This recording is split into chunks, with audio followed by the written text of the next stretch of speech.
Welcome back, everyone. It's your host here, Victoria Stone. Been a while since I've done a voiceover. Today is going to be a little bit of a vlog with what you might call podcast audio attached to it.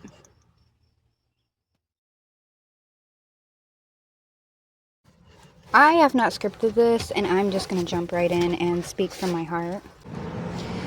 And I'm going to begin this off by saying that people who gave up on their dreams to live the norm and do what was safe and live in what felt like what was safe cannot stand to see you live for yours. They will do everything they can to derail you from what you envision is possible for yourself, but they weren't even brave enough to go and see what was possible for their self.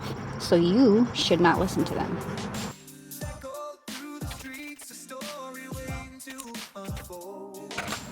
And the next thing I'm going to get into is anybody who has dealt with any kind of abusive situation, abusive family member, abusive partner, abusive whatever, then you already know how dark people can get when they reveal their true selves and they feel comfortable and protected enough to reveal their true selves. They feel safe that you're not going to expose them because they think they have some kind of leverage over you, whether that's fear, whatever it may be.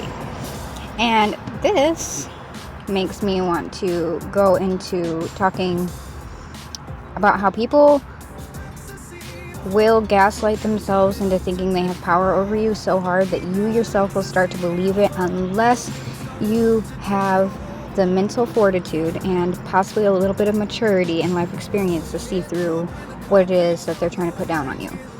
And I hope that my podcast can sometimes be a helpful way of navigating these kinds of situations, because I would like to help other people with the things that I've lived through so that they can figure out their own ish by themselves and not feel like they're so helpless. And to my ladies out there who are, yes, feminine, but also you're strong-willed. You're not going to let anybody try to pull the wool over your eyes. You're not going to compromise your boundaries to make somebody else feel comfortable. To the women who possess hard-earned strength that only comes through refining yourself through the fires of life, you, like me, may find that you meet resistance wherever you go. Not everyone resists you, not everyone has conflict with you, but you do find that you have resistance everywhere you go. And it's because the moment that somebody with that kind of strength enters a room where manipulators, and liars are living, and narcissists are living, okay, and they're thriving off these other people, the moment that you come into the room with your strength, you might inspire their victims to seek out what you already have, because it was a hard one for you. So if it's already difficult for them, they could be where you are one day if they're willing to go and fight for that strength. Strength is earned, strength is not given, and it is bestowed upon us through great pain and great loss and great trial and tribulation, and narcissists don't like to face that.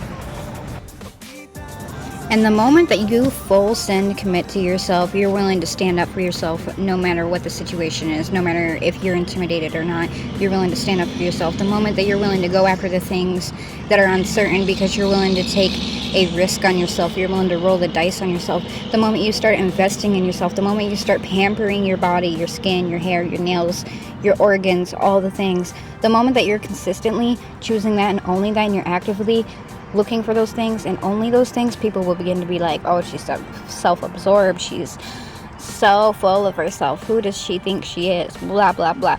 Go harder. Once you start hearing that and you start seeing that, go even harder into that, because I promise on the other side of that is unfathomable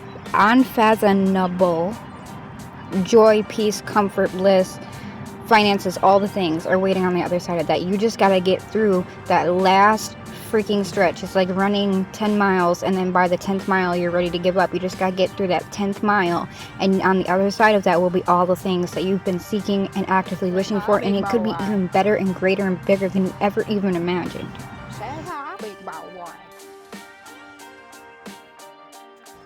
Also, if you are surrounded by people who you deep down in your heart, you might love them, but you know they're just not going nowhere in life. They just don't want to go nowhere in life. They're comfortable where they are, and in fact, they like misery. They would like more people to join them in their misery so they can have a misery parade. If you find yourself surrounded by people like that, but you're afraid, so scared to be alone and not have anybody to talk to, and lonely, blah, leave those people. Because if you're already losing while you're around those people, then you can lose by yourself when you're not around those people anymore. And who knows, maybe you'll lose better, maybe you'll fail better once you leave those people in the dust, because you won't have them in your aura no more. They won't be on your mind. They won't be fucking with your energy, okay? They won't be bringing you down, making you all fucking moody and shit, when you're usually a nice person.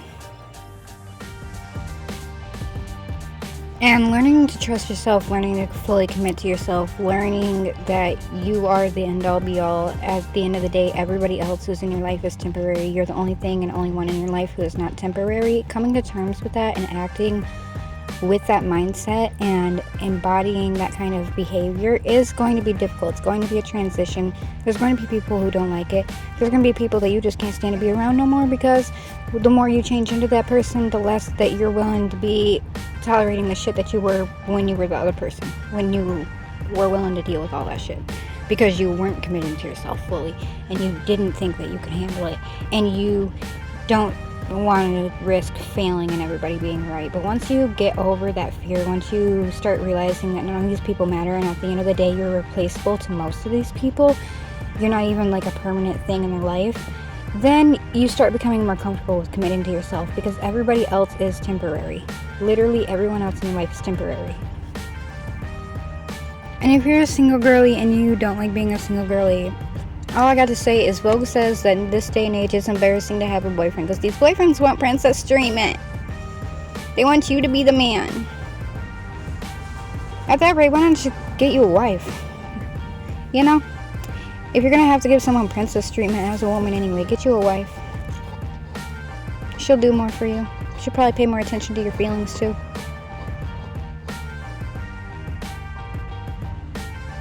Also, letting dusty ass people get you caught up in survival mode will have you looking busted as fuck. You think you look bad during luteal phase? Don't get you around some dusty people who got you feeling bad and fighting for your life. Now you're in fucking fight or flight mode, because then you're gonna be looking way fucking busted. You're gonna be looking like you need an IV in your arm or something, like you ain't got enough nutrients, like your soul's about to leave your body.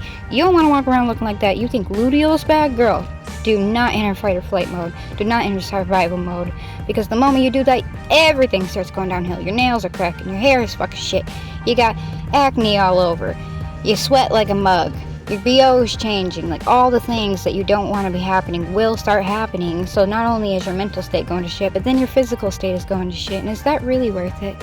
We only get to be young and cute for so long, girls.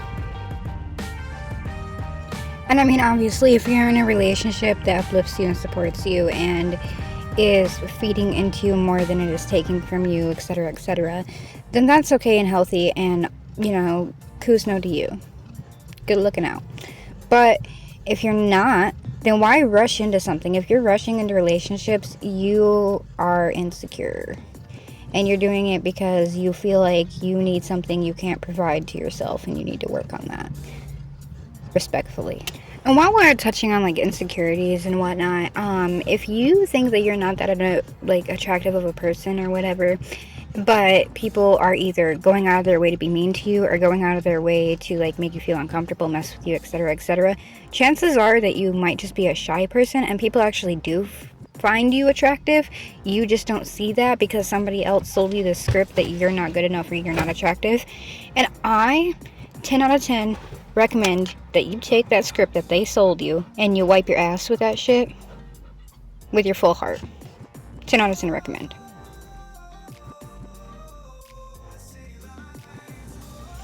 And also, your haters are also your own FBI agents. They are the ones watching your life the closest. You think that your mommy or your granny is watching your social media the most, or whoever, your ex, is watching your social media the most? You're wrong.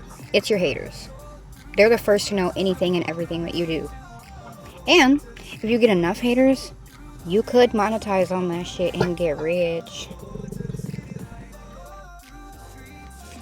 I'm just saying, the only thing that you should be focused on is if you don't like something about your life or you don't feel good about yourself right now, you should be looking for every way to fix that. You should be going outside, getting your exercise. You should be hydrating. You should be eating well. You should be trying to take care of your skin, your hair, your heart, your mind, all the things. Because nobody else is going to come and maintain that shit for you.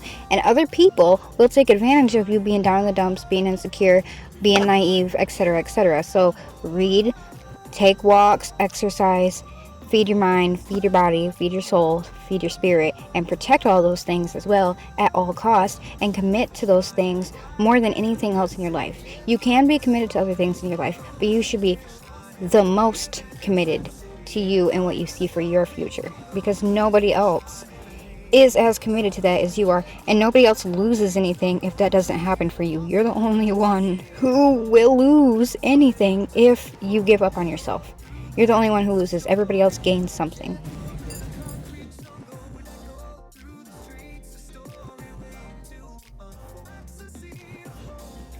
And the longer you go committing to yourself and committing to healing yourself and being the best that you can be for yourself and feeling the best that you can feel for yourself, the longer you go and do that for, and the more that you do that for, the less that the past is going to hurt you. It'll be a slow transition, but one day you'll notice that the past is hurting you less and less every day. And I can't wait to see that happen for you.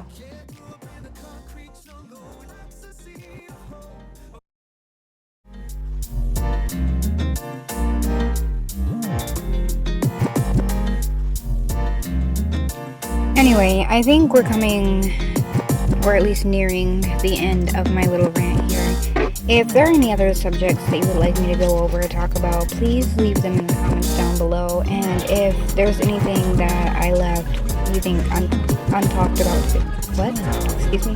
untouched today that should have been talked about, then let me know that down below as well. I appreciate all of you for being here, and I really, really do hope that my videos will bring you something good to your day, and thank you.